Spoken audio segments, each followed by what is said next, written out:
প্রথম আলোর অডিও সংবাদে স্বাগত। শামসুজ্জোহা জানিয়ে দিচ্ছি দিনের গুরুত্বপূর্ণ খবরগুলি। ক্ষমতাচ্যুত সাবেক প্রধানমন্ত্রী শেখ হাসিনা ও সাবেক স্বরাষ্ট্রমন্ত্রী আসাদুজ্জামান খানের মৃত্যুদণ্ডের রায়ের প্রতিক্রিয়া জানানো হয়েছে জাতিসংঘের মানবাধিকার বিষয়ক হাইকমিশনারের দপ্তর OHCHR থেকে।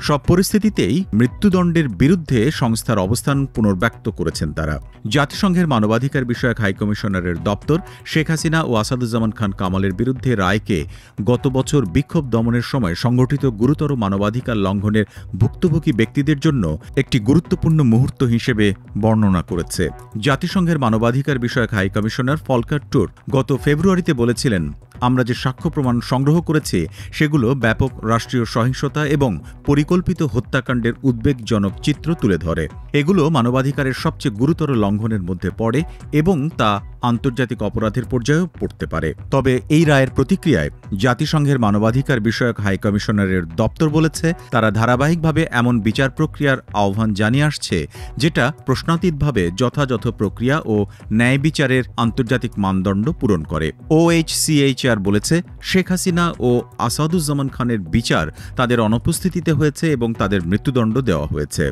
এ কারণে এই বিচার প্রক্রিয়ায় আন্তর্জাতিক মানদণ্ড বজায় রাখাটা বিশেষভাবে গুরুত্বপূর্ণ হয়ে উঠেছিল। জাতিসংঘের মানবাধিকার বিষয়ক হাইকমিশনার ফলকার টুর্ক এসব ঘটনার প্রেক্ষিতে শান্ত থাকার এবং সব পক্ষকে সংযম প্রদর্শনের আহ্বান জানিয়েছেন।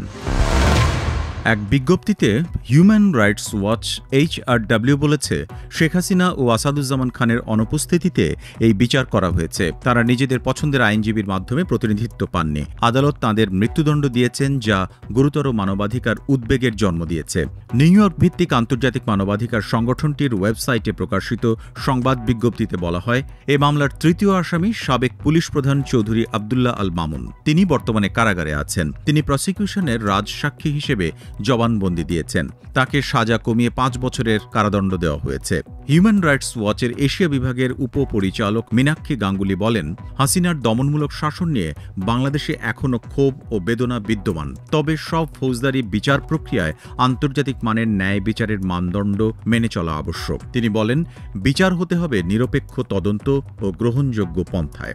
এছাড়াও এ রায় ঘোষণার পর প্রতিক্রিয়া জানিয়েছে যুক্তরাজ্য ভিত্তিক মানবাধিকার সংস্থা অ্যামনেস্টি ইন্টারন্যাশনাল। ক্ষমতাচ্যুত প্রধানমন্ত্রী শেখ হাসিনা ও সাবেক স্বরাষ্ট্রমন্ত্রী আসাদুজ্জামান খানের বিচার সুষ্ঠু ও ন্যায়সঙ্গত কোনোটি হয়নি বলে মনে করে অ্যামনেস্টি ইন্টারন্যাশনাল। এক প্রতিবেদনে অ্যামনেস্টির মহাসচিব অ্যাগনেস কালামার্ড বলেন, 2024 সালের জুলাই-আগস্টে ছাত্রদের নেতৃত্বাধীন বিক্ষোভের সময় যে গুরুতর মানবাধিকার লঙ্ঘন ও মানবতাবিরোধী অপরাধের অভিযোগ রয়েছে, সেজন্য তারা ব্যক্তিগতভাবে দায়ী। তাদের বিরুদ্ধে সুষ্ঠু বিচার প্রক্রিয়ার তদন্ত ও বিচার কাজ হতে হবে। কিন্তু এই বিচার ও সাজা কোনোটি সুষ্ঠু ও ন্যায়সঙ্গত হয়নি। ভুক্তভোগীদের ন্যায় বিচার ও জবাবদিহি পাওয়া দরকার। অথচ মৃত্যুদণ্ড মানবাধিকার লঙ্ঘনকে আরও বাড়িয়ে তোলে। এটি সবচেয়ে নিষ্ঠুর, অমানবিক ও অবমাননাকর শাস্তি। কোনো ন্যায় বিচারের ব্যবস্থায় মৃত্যুদণ্ডের স্থান নেই।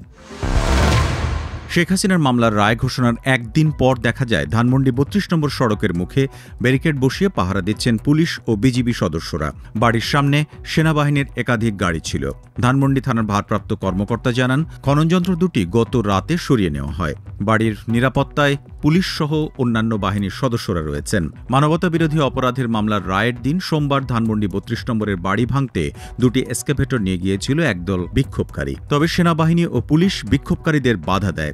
এ নিয়ে সেখানে দফায় দফায় সংঘর্ষের ঘটনা ঘটে। রাত 10টার পর এলাকা ছেড়ে যান বিক্ষোভকারীরা। পুলিশ গত 24 ঘণ্টায় 1649 জনকে গ্রেপ্তার করেছে। উদ্ধার করা হয়েছে আগ্নেয়াস্ত্র, গান পাউডার, ককটেল।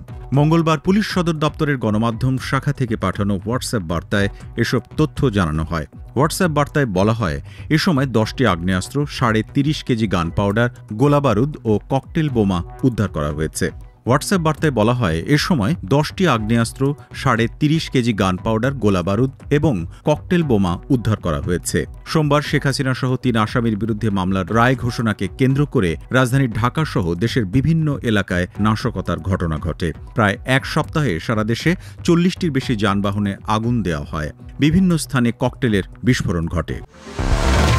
এই ছিল এখনকার মতো। প্রথম আলোর অডিও সংবাদ শুনুন আমাদের ইউটিউব চ্যানেল, ফেসবুক পেজ এবং prothomalo.com-এ।